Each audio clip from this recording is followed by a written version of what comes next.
आज प्रसंगवश में बात उन बयानों की जो राजनीति में आग लगा देते हैं और फिर शुरू होता है सफाई का दौर। देश की राजनीति में इन दिनों एक नया ट्रेंड सा बन गया है। पहले कुछ भी विवादित बोल दीजिए, जब हंगामा खड़ा हो जाए तो बड़ी मासूमियत से कह दीजिए कि मेरे बयान को तोड़ मरोड़ कर पेश किया गया है। इसी कड़ी में बिहार के दिग्गज सांसद पप्पू यादव का हालिया बयान फिर चर्चा के केंद्र में है। महिलाओं के राजनीति में आने को लेकर दिया गया उनका कथित बयान विवादों में घिर गया है। इतना ही नहीं, उन्होंने कुछ सफेद पोश लोगों पर भी बेहद गंभीर आरोप लगाए हैं, जिससे सियासी पारा और चढ़ गया है। हालांकि बाद में उनकी तरफ से सफाई पेश की गई, लेकिन सवाल वही खड़ा होता है कि आखिर ऐसा कहा ही क्यों जाए कि बाद में सफाई देनी पड़े। अब बात करते हैं दूसरे विवादित बयानों की। देश की राजनीति में भाषा का स्तर लगातार गिरता नजर आ रहा है। कोई प्रधानमंत्री को आतंकी कह रहा है तो कोई वन मानुष जैसे अमर्यादित शब्दों का इस्तेमाल कर रहा है। इन बयानों के बाद राजनीतिक दलों के बीच वार पलटवार का दौर तेज है। भाजपा ने इन बयानों को लेकर कांग्रेस को घेरते हुए कहा है कि ये पहली बार नहीं है। भाजपा ने राहुल गांधी के पुराने बयानों का उदाहरण देते हुए राजनीतिक मर्यादा का पाठ पढ़ाया है। वहीं कांग्रेस की ओर से सफाई में कहा गया कि बयानों को संदर्भ से हटाकर पेश किया जा रहा है। तो सवाल ये है, क्या आज के नेताओं की भाषा पर कोई मर्यादा नहीं बची? क्या ये जहरीली बयानबाजी अब सिर्फ सुर्खियों में बने रहने का एक जरिया है? और अंत में बात आस्था से जुड़े एक बड़े और संवेदनशील मुद्दे की। सबरीमाला मंदिर मामले पर सुप्रीम कोर्ट में सुनवाई जारी है, जहां 9 जजों की बड़ी पीठ इस विषय पर गहन विचार कर रही है। आज प्रसंगवश में हमारी चर्चा का विषय यही है, बयान, विवाद और राजनीतिक जिम्मेदारी। आखिर कब बदलेगी राजनीति की ये भाषा?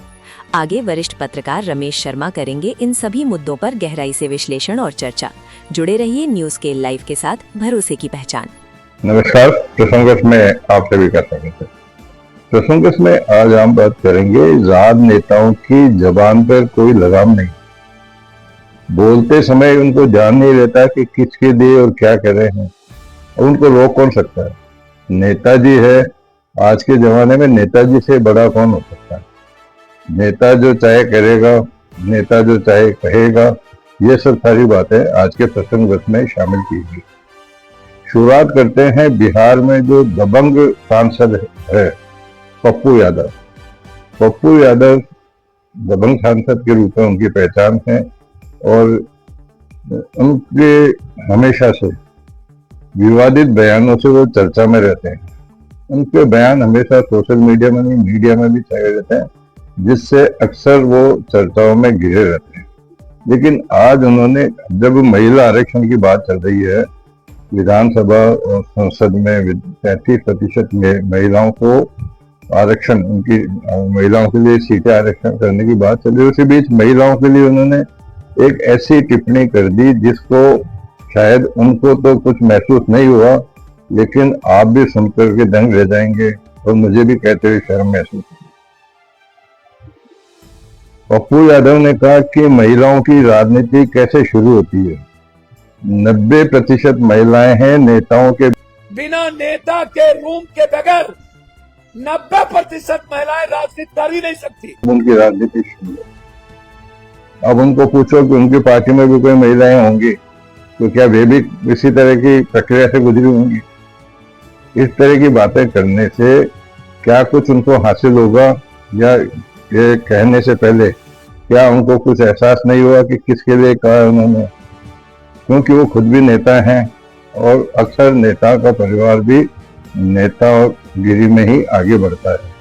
तो इस तरह की बात को लेकर के साथ ही पप्पू यादव यही नहीं चूके, आगे भी उन्होंने क्या कहा कि अक्सर जो महिलाओं के साथ में अत्याचार होते हैं, रेप के केस होते हैं, उनमें सफेद पोश ज्यादा होते हैं। यानी कि सफेद पोश, जो सफेद पोश का मतलब तो आप भी समझते, कहने की जरूरत नहीं कौन है, कि वो लोग ही इस तरह के कांड में फंसते हैं। और कई सांसदों के, उन्होंने ये भी आरोप लगाया कि कई सांसदों के खिलाफ आज भी इस तरह के मामले चल रहे हैं।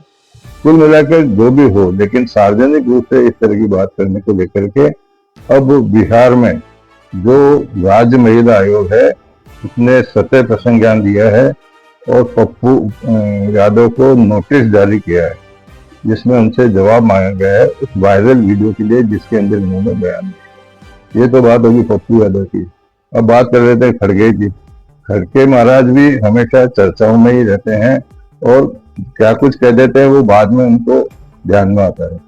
आज भी उन्होंने जब केरल के अंदर एक प्रेस कॉन्फ्रेंस की तो वहां प्रेस कॉन्फ्रेंस के दौरान उन्होंने कहा कि प्रधानमंत्री नरेंद्र मोदी आतंकवादी है।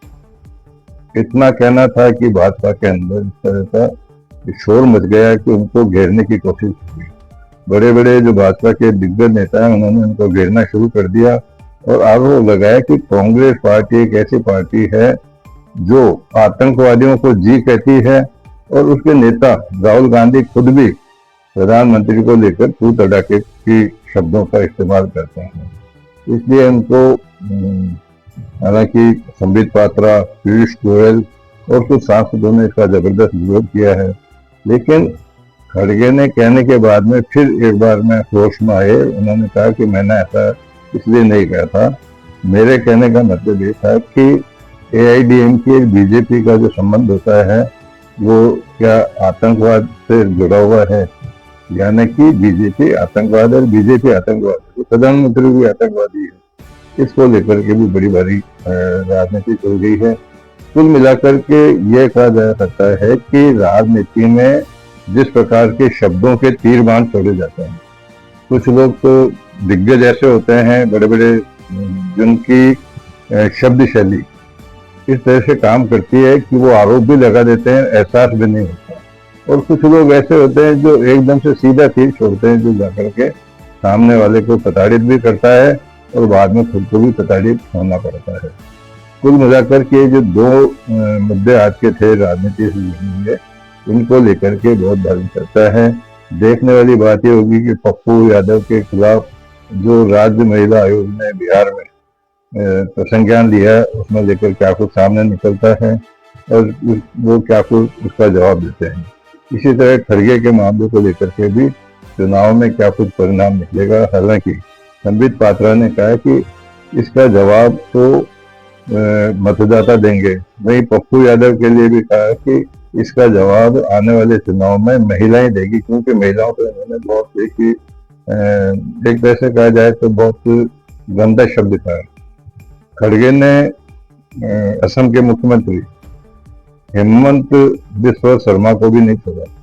उन्होंने उसको भी कहा कि वो वन मानुष है। कई तरह के आरोप लगाए उन पर। अब उनको पूछो कि वन मानुष क्यों है और किस तरह से जो आरोप लगाए गए हैं, उन आरोपों को लेकर के काफी कुछ खड़गे के लिए विपक्षी दलों ने एक मोर्चा खोल दिया। चलते चलते बात कर लेते हैं केरल में सबरी माता मंदिर सहित कुछ अन्य मंदिरों के अंदर महिलाओं के प्रवेश की।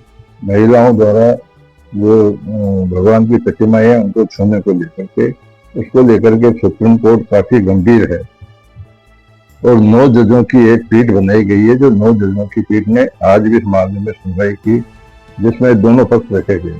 हालांकि सुप्रीम कोर्ट के एक माननीय जज का तो ये भी कहना था कि सनातन धर्म के अंदर किसी को रोका जाना क्या उसके लिए संविधान मदद नहीं करेगा। तो दूसरी तरफ ही वहाँ के जो एक प्रतिनिधि थे उन्होंने कहा कि नहीं, जो सनातन धर्म के नियम बने हुए हैं, सनातन धर्म की जो जिस प्रकार की रीति नीति है, उसके खिलाफ किसी तरह की कोई अनदेखी नहीं की जाना चाहिए। अब इस मामले में फिलहाल अभी लगातार उसकी सुनवाई चलेगी और उसके बाद में क्या कुछ। हालांकि 2018 से मामला था। 2018 में सबरी माता मंदिर में महिलाओं के प्रवेश पर रोक लगाई गई थी, जिसके बाद से ये मामला फिलहाल चल रहा है।